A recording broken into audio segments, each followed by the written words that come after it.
Paz do Senhor Jesus, queridos irmãos, estamos nós aqui outra vez para estar falando sobre homilética, né? Esse curso rápido sobre homilética, grupo fechado de pequenas pessoas, no qual nós vamos entender como é que funciona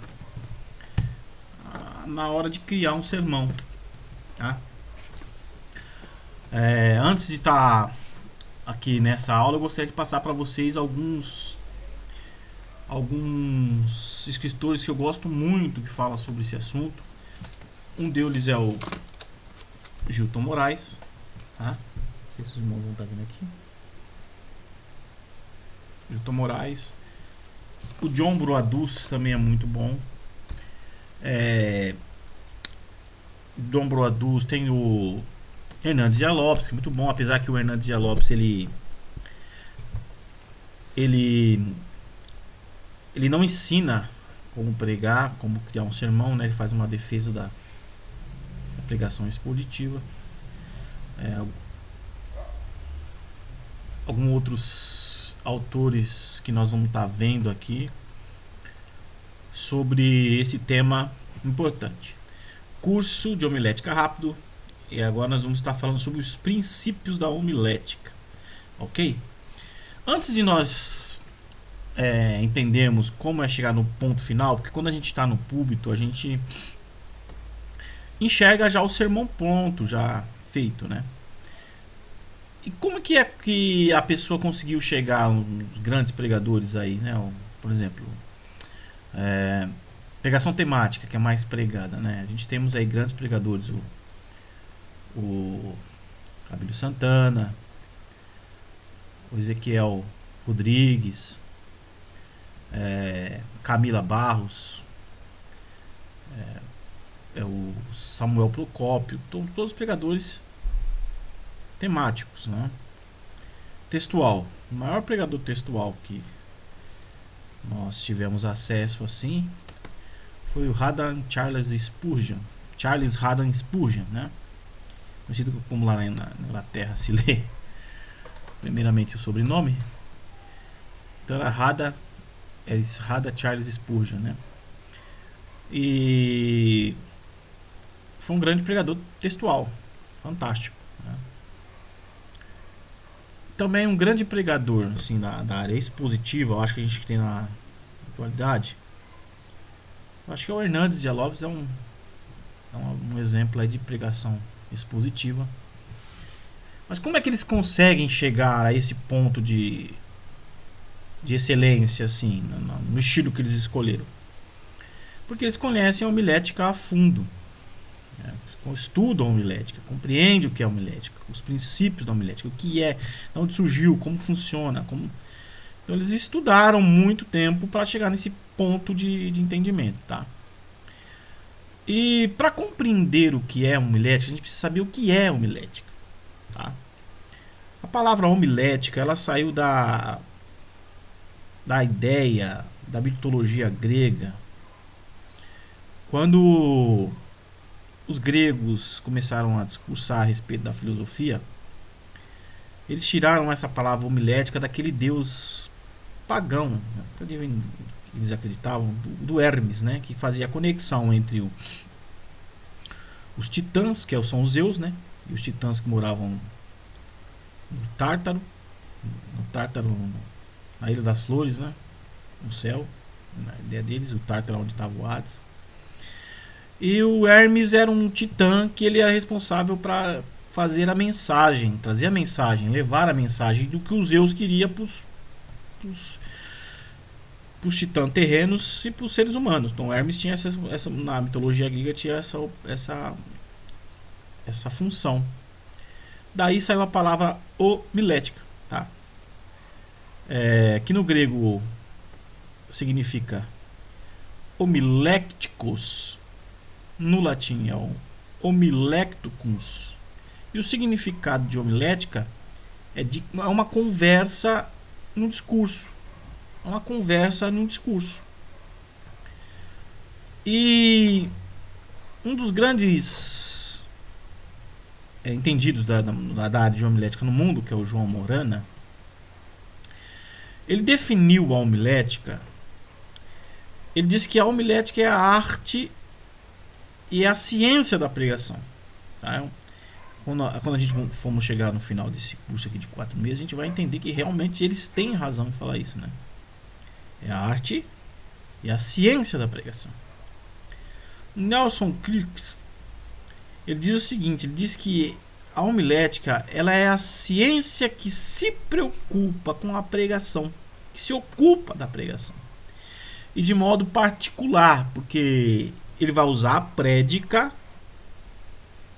né, do culto, que está errado, irmãos, não é culpa, é do culto, no seio da comunidade reunida. Então ele vai usar a prédica, que nós vamos ver o que é prédica, no culto, tá? No seio da comunidade reunida. Tá? O John Broadus foi um dos autores que eu mais gosto de homilética, um dos mais conhecidos também. Ele diz que a homilética é uma ciência da homilia e nada mais é do que adaptações retóricas, nós vamos ver o que é retórica também, para finalidades especiais da efetivação da prédica cristã. Tá?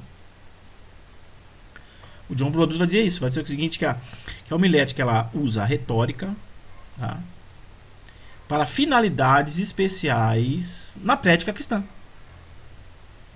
São palavras difíceis, retórica, prédia, dialética, mas a gente vai entender o que é essas palavras aqui para a gente colocar em prática, tá? Para a gente chegar na excelência de uma pregação. Tá bom?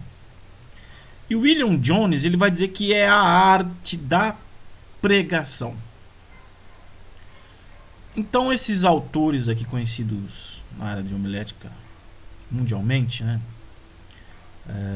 Muito elogiado por alguns escritores como John Piper, enfim, Hernandes Dias Lopes, grandes autores, né? O Warren Wiersbe. Eles vão definir a homilética como uma ciência, uma arte que vai se adaptar, que vai pegar da retórica, da dialética, da prédica para poder pregar com eficácia.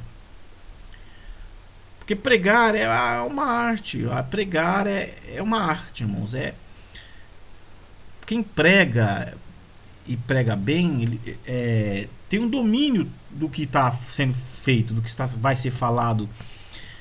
E é um conjunto de coisas, né? Tanto quem prega tem um domínio do que vai falar, tem um domínio das pessoas que estão ouvindo, tem a capacidade de trazer o público de volta.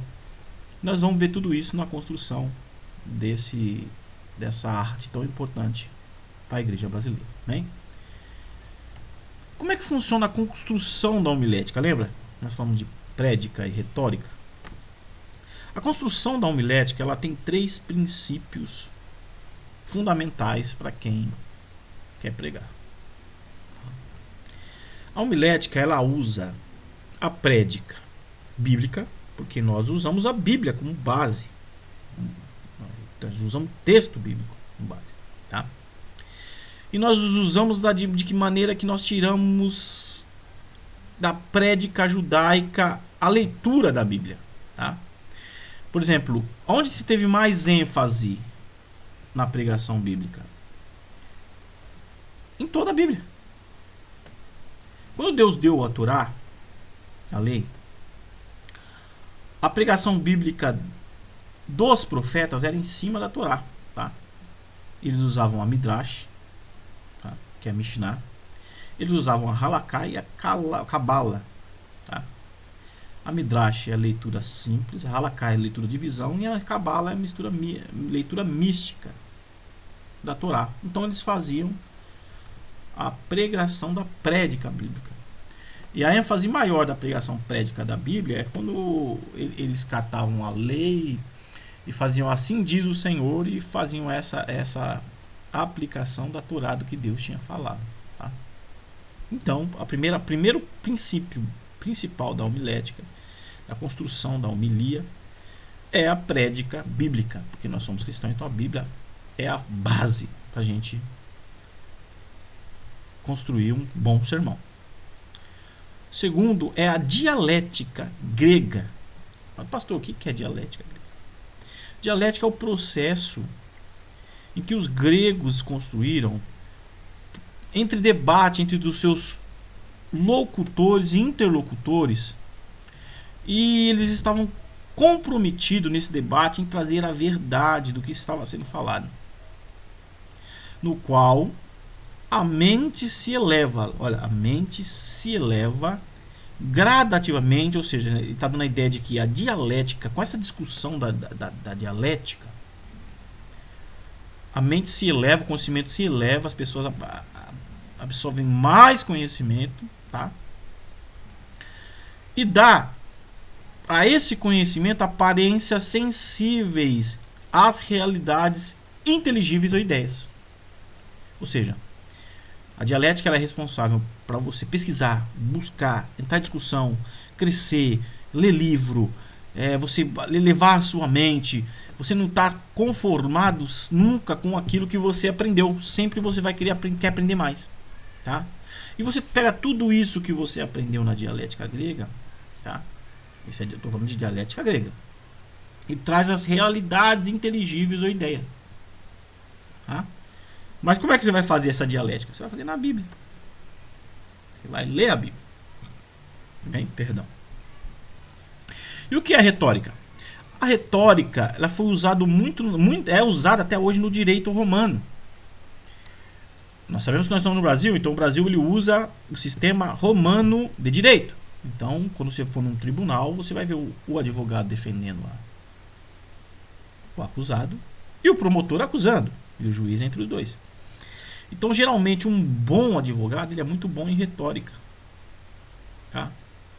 Porque ele vai trazer, vai convencer o júri e o tribunal de que o seu cliente é inocente. E a mesma coisa o promotor, ele vai usar a prédica, ele vai usar a dialética, ele vai usar a retórica para tentar acusar o réu. Então, retórica remete à capacidade de elevar a linguagem, seja ela escrita ou falada, a um nível de eficácia que é capaz de comover, agradar ou persuadir a pessoa que está lendo ou ouvindo. Bom, então, a retórica ela se preocupa em que a pessoa que esteja ouvindo os irmãos venha entender com clareza aquilo que os irmãos estão falando. Esse é o processo de construção da homilética, tá? Porque a homilética você vai usar, você usa em tudo na vida, né? Você vai usar, você que estuda outra área, vai querer estudar outra área, então você vai usar esse tripé, né? Que é a prédica. Nós usamos a prédica bíblica porque nós somos cristãos. A dialética, tá? É um modo de processo de debate entre você e o autor de um livro, por exemplo, tá? E a retórica é como você entendeu isso e coloca a entendimento da sua mente e a entendimento das pessoas que você quer ensinar. Bem, vamos lá então. Deus fala através da homilia? Lógico que fala através da homilética. É uma ferramenta que Deus usa. A palavra de Deus diz que Ele é a palavra. A palavra de Deus, Ele é o Criador, é o de tudo. Tá? Engraçado que antes mesmo de ter esses três pés que nós vimos aqui, da prédica judaica, da dialética grega e da retórica romana, Deus já usava pregadores na Bíblia que já usavam essas três funções. Como já foi falado um pouquinho aqui dos profetas.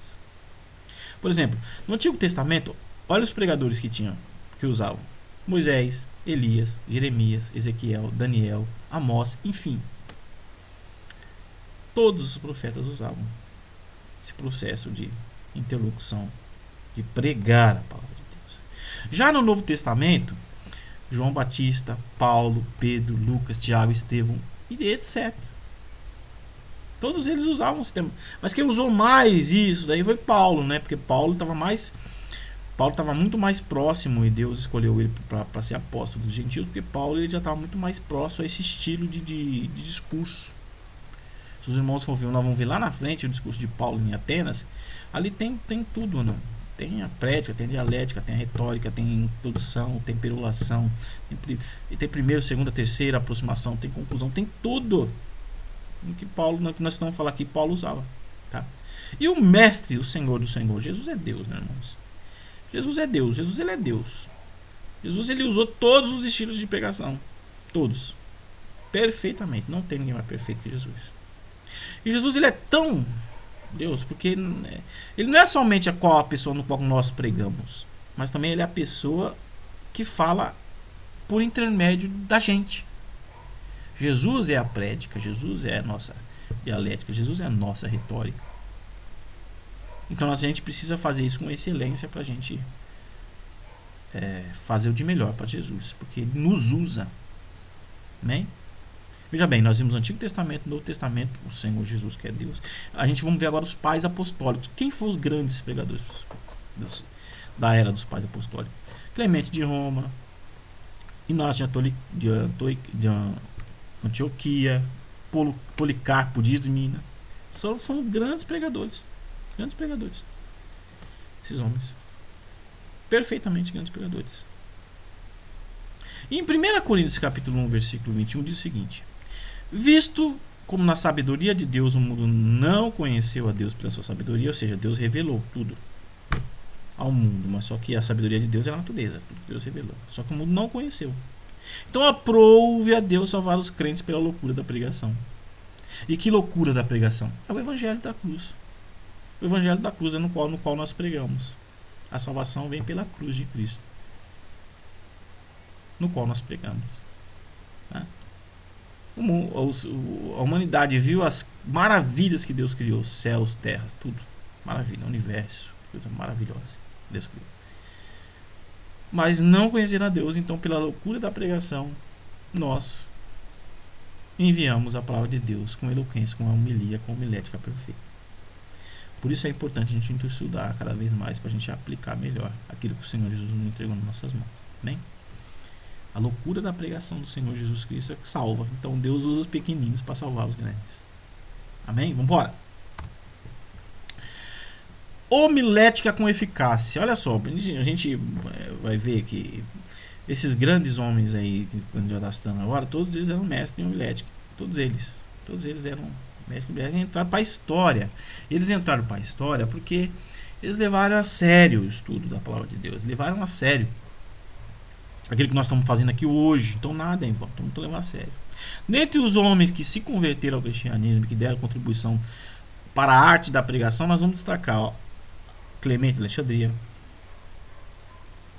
Tertuliano, Orígenes, Lactância, Cipriano, Basílio Magno, Anobis, mestre de retórica em Zique, na província da África Romana, Crisóstomo, famoso boca de ouro. Esse daí, quando pregava, a história diz que as mães escondiam até as crianças, porque ele escondia as crianças porque ele pregou na época dos monastérios. Então quando ele pregava, seus jovens ouvia ele pregar, tudo virava monge que ia pro monastério porque a palavra de Deus colocava o coração e eles iam pro monastério. Então as mães escondiam. Gregório de Nissa, também um grande pregador. Ambrósio, João Agostinho de Hipona é um grande pregador, tá? O Agostinho de Hipona, ele vai introduzir o tripé que nós usamos hoje, que nós vamos ver lá na frente, que é o ler, explicar e aplicar. É o Agostinho de Hipona que vai trazer. Ele vai trazer para a pregação esses três propósitos. Primeiramente, instruir, doxere, agradar, delectare e persuadir, flectere. Então, ou seja, ler, explicar e aplicar, que nós usamos nos dias de hoje. O Agostinho de Hipona que vai construir, vai simplificar esse sentido de homilética de uma maneira mais simples para a gente entender. Bora, gente. Homilética na reforma, irmãos. Olha aí. Nós vimos lá os pais apostólicos, nós vimos no decorrer da história, né, até chegar na reforma, né? Então, esses grandes reformistas também usaram a homilética, eles deram ênfase na homilética. Por exemplo, Calvino, em Genebra, ele foi um grande pregador expositivo do sistema Lexum Continuum, né? Que era versículo por versículo, nós vamos ver também. Tá? E o que o Calvino falou a respeito da homilética? Ele disse o seguinte: a igreja foi compreendida dentro da pregação do povo de Deus, ou seja, da homilia do povo, da pregação da Bíblia. Não simplesmente como um edifício ou uma organização institucional. Ele quer dizer o seguinte, ó: A igreja não é a instituição. A igreja é a palavra de Deus. A igreja é aqueles que se convertem, aqueles que se ouvem a palavra de Deus. Não é parede, porta, prego, não. Não é um sistema governamental. É o povo. Quem Deus escolhe, quem Deus traz. Mas sim como o povo de Deus que se reúne para adorar a Deus, sendo igreja caracterizada pela ministração correta da palavra e dos sacramentos. Calvino entendia que a verdadeira palavra só é preservada no mundo através do ministério da igreja na pregação da palavra de Deus. Então o centro, o cerne da palavra de Deus é o que mantém os alicerces da igreja. Por isso que é importante a gente obedecer esse chamado de pregar a palavra de Deus. Infelizmente, muitos jovens hoje em dia já não querem mais se dedicar como antigamente na pregação da palavra de Deus, né? A gente está vendo muita pregação antropocêntrica e muito coach. Apesar que se você queira estudar PNL, né, programa neurolinguístico, pode estudar, mas você não pode ir para nessa área aqui do antropocentrismo, do humanismo, né? Não, você tem que dar autoajuda, você tem que olhar que a palavra de Deus diz. Então, né, você pode usar para você entender como as pessoas pensam, mas a pregação da palavra de Deus é melhor e que vai te transformar num cristão melhor também, tá? Porque ao mesmo tempo que você estudar homilética, você vai estar aprendendo de Deus em nome do Senhor Jesus. Olha o que diz Jacob Arminius. Jacob Arminius, ele diz o seguinte, ó. Os arminianos aí, ó. Tá vendo? Olha o que o Arminius diz. O peso de responsabilidade que repousa sobre os pastores, pois nós mesmos, Deus tem confiado o cargo de um tesouro tão inestimável que é pregar a palavra de Deus. De fato, não deixa de ser surpreendente o conselho de Armínio. E você pode ver que nenhum grande reformista, eles menosprezaram a palavra de Deus. Perguntaram, eles falaram, não, vocês têm que estudar homilética, têm que estudar a palavra de Deus, pregar a palavra de Deus com excelência. Martim Lutero declara que a homilética de Romano é o evangelho do evangelhos. Quando Lutero leu Romanos, ele falou, nossa, Romanos é uma pregação. Se nós formos estudar a carta de Romanos, fantástico Romanos é uma pregação. Paulo, ele explica todo o processo de salvação de Deus, eleição, predestinação, eleição, né? Romanos 28, predestinação, eleição, justificação e glorificação. Paulo explica na carta de Romanos de uma maneira simples de entender, né? E Karl Barth, que é um grande pregador também, que ele diz o seguinte: a preparação da pregação deve ser o primordial do pastor. O pastor tem que pregar bem, irmãos, tem que se dedicar para a palavra de Deus. Ah, pastor, eu não consigo pregar. Não, Deus é quem que vai capacitar você. Estuda. Você quer que Deus tenha chamado, estuda.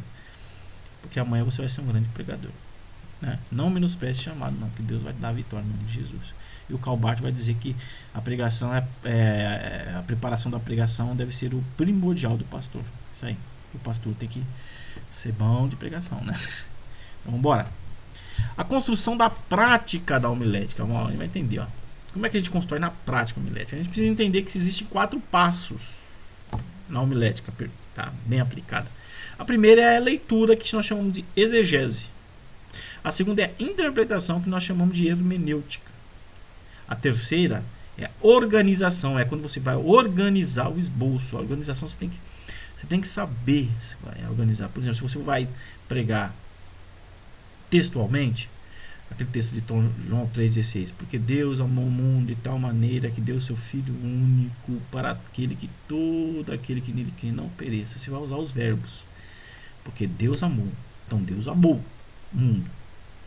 Aí você vai, e deu o seu Filho. Então Deus deu o seu Filho para que todo aquele que nele crê não pereça. Então aquele que crê não vai perecer. Você já fez a construção organizacional de um versículo só para você construir uma mensagem textual. Bem? A pregação, a quarta, ela é visível. Ou seja, esses 3 primeiros aqui você vai construir você sozinho. A leitura você que vai ler, a interpretação você vai fazer, a organização do esboço você vai fazer sozinho, mas a pregação é a parte visível de tudo isso que você fez sozinho, em casa. A pesquisa, o entendimento, a organização do esboço, nós vamos aprender a organizar o esboço, tá? Mas a pregação ela ela traz isso e também traz algo mais, porque vai colocar a comunicação no meio. Tá? A pregação ela é visível, ou seja, vai entrar a postura no púlpito, vai entrar a entonação da voz, vai entrar os gestos que você vai usar, vai entrar os vocabulários que você vai usar, né? Tem muita gente que sobe no púlpito só de na causa, é muita gíria, então não pode, irmãos, né? E a aplicação também, amém? A gente vai aprender tudo isso aqui no decorrer do tempo, a gente vai ver, os irmãos vão entender como é que funciona isso aqui. Bem, bora, deu para entender, irmãos? Agora é a sua vez como pregador. Oh, glória a Deus, agora chegou a sua vez como pregador, né? Eu acho que eu ainda tenho muito a aprender sobre pregação, né? Apesar que eu já estudo isso aí já faz uns 15 anos. Então eu tenho que aprender ainda e Deus vai me dando vitória aí, como diz o Hernandes Dias Lopes, né? Em conversa que eu tive com ele, cabelos brancos. Leitura, oração e cabelos brancos. Em 2 Timóteo, versículo 2,15, diz o seguinte: agora é sua vez como pregador.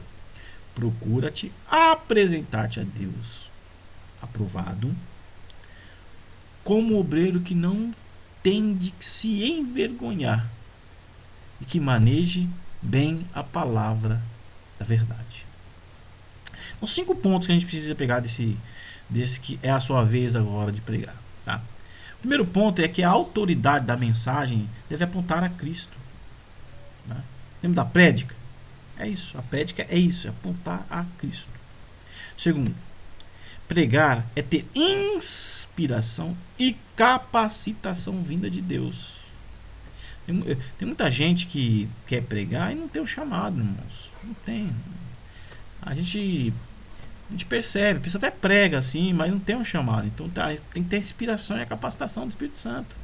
Peça para Deus te dar esse chamado. Aí Deus vai te dar esse chamado em nome do Senhor Jesus Cristo. Né? O conteúdo da pregação é fundamental. Terceiro, o conteúdo tem que ser a palavra de Deus, tem que ser a Bíblia. Eu não posso trazer uma mensagem na igreja e você usar uma revista, um jornal. Não posso. Eu posso usar isso como uma aplicação. Mas como base do meu sermão, não posso. Tem que ser a palavra de Deus, tem que ser a base do sermão. Né? Isso é muito importante. 4. A preparação é necessária para a finalidade ser objetiva. Né? A gente vai entrar no propósito básico, propósito específico, para a gente entender. Tá? A pregação ela é necessária para a finalidade ser objetivo. Qual que é o objetivo da pregação? Nós vamos entender isso daí, porque chegou a sua vez de pregar. Então você tem que ter um objetivo, a minha pregação tem que ter um objetivo. Tá? 5. Tem que ser acessível à sensibilidade do povo de Deus, às áreas da vida, né? Tem pregador que vai pregar sobre as Campinas do Jordão e ficar por lá, não volta. Tem que ser acessível à necessidade do povo de Deus, o que o povo está vivendo, quais são os problemas. Você tem que fazer uma leitura do que está acontecendo ao seu redor, o que está acontecendo na igreja. Se tem um pecado na igreja, procura trazer algum texto que possa trazer esse irmão de volta à clareza, entender que ele está errando, e sutilmente você vai pregando na mensagem, vai corrigindo esse irmão, e a palavra de Deus vai falando, né? Tem gente que vai ler, por exemplo, um dos problemas mais acontece na homilética, na pregação, é a pessoa que lê o texto, foge do texto e nunca mais volta para o texto. Tá? Lê o texto bíblico, foge do texto e nunca mais volta ao texto. Então a gente precisa corrigir isso. Porque a pregação ela precisa falar sobre as áreas da vida, a sensibilidade que Deus tem de resposta para esse problema que essa pessoa está vivendo hoje. Deus vai usar os irmãos para falar. Mas tem que estar acessível, né, irmãos? E 6, a pessoa tem que ter humildade, oração, fé e perseverança. Deus ele não usa orgulhosos. Deus usa os humildes. Uma pessoa que é humilde, ela vive em constante oração, vive em fé e vive em perseverança, tá? Bora. Acabou, irmãos. Amém? Então acho que é só isso aí. Semana que vem a gente continua em nome do Senhor Jesus Cristo. Amém? Querido, espero ter ajudado nessa primeira aula aí. E as dúvidas que os irmãos tiverem, é só me chamar no zap que a gente vai conversando. E a gente vai se falando em nome do Senhor Jesus Cristo. Fiquem na paz e que Deus abençoe.